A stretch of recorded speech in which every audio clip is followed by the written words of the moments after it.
talk about books, books, and more books. This episode will be something like my last 200-ish books. And that isn't to brag. That's summarizing approximately 4 years of listening to books and an argument why you should be listening to books rather than reading them, because I used to do about 12 a year until I started listening to them.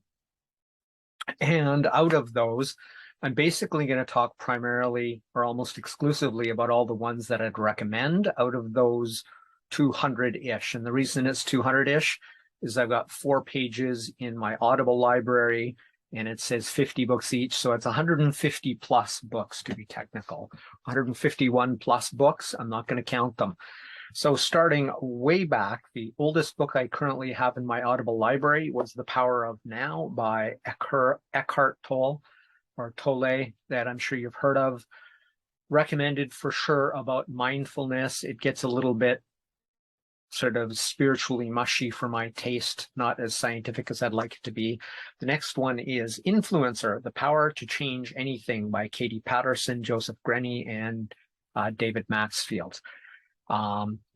They did another book called Change Anything, and both Influencer and The Power to Change Anything, I would highly recommend both books and to apply what they say. I'll put it as simple as that. There were also the group, or at least the same organization, that did Crucial Conversations, which I would also recommend. I'm going to skip over some books here because they honestly just, instead of people getting upset, and I really don't care, but I'll just focus on the ones I'd recommend and maybe save you the time. If I don't recommend them, that means I'm torn whether I should actually say the names and say this book isn't one I'd recommend, but I'm not gonna.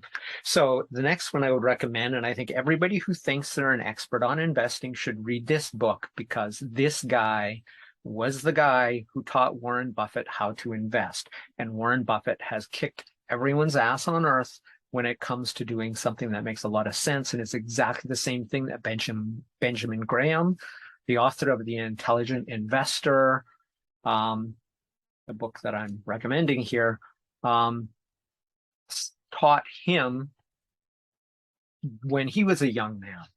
And it still beats out pretty much everything else. If you look at, there's a project, an internet site where you can essentially go on and you can make a bet against anyone or with anybody regarding anything. And Warren Buffett said, I'll give $1 million to any hedge fund investor who can beat me in the market. I'm just going to put money into an S&P 500 market following unmonitored index fund.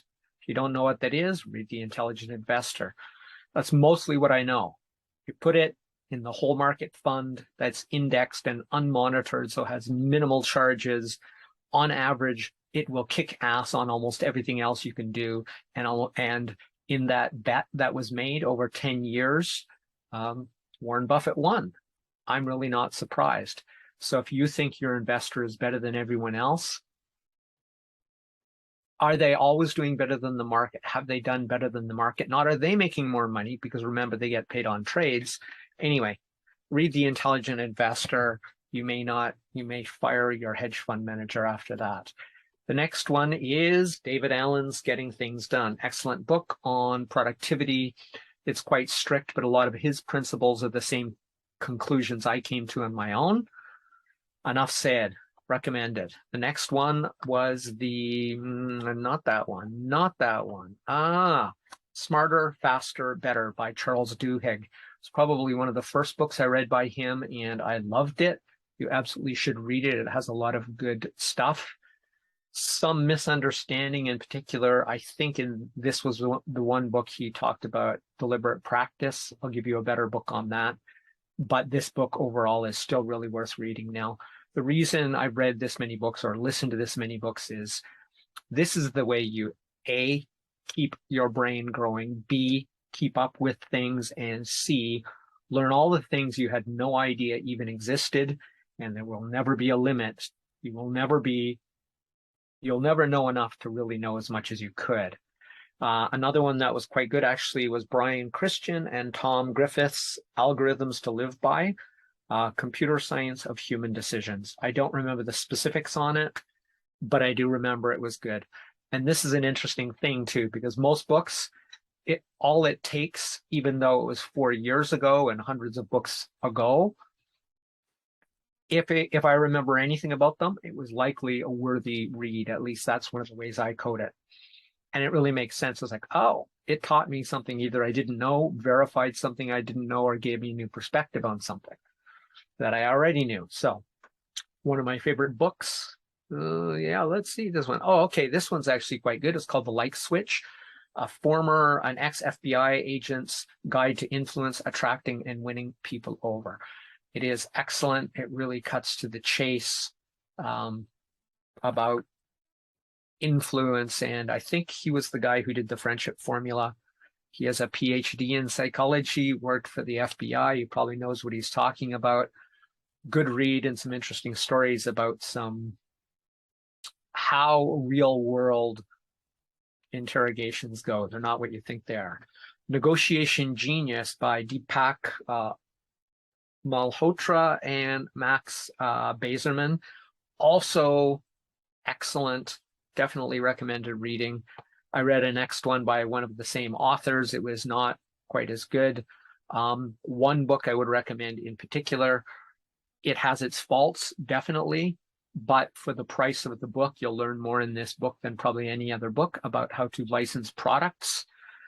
If you can't do it from the book, you don't need to take the same guy's course. It's by Stephen Key, and it's called One Simple Idea, because he does, in fact, deliver on his promise at putting at least up to the date of the book everything he knew about how to license products and strategies he knew about that. And I can say that honestly, because I was his student for 8 years. The book has everything that he teaches when you're paying him on a yearly or 6-month basis. Persuasion by one of my favorite authors of all time. You've probably heard of him if you know anything about this. Persuasion was Robert Cialdini's book about the effect of things you do before you try to persuade somebody and how they affect that. So persuasion. It's okay. He did a much better book later based on a much older book. The Coaching Habit by Michael Bungay Stanier. I hope I'm saying that right, Michael.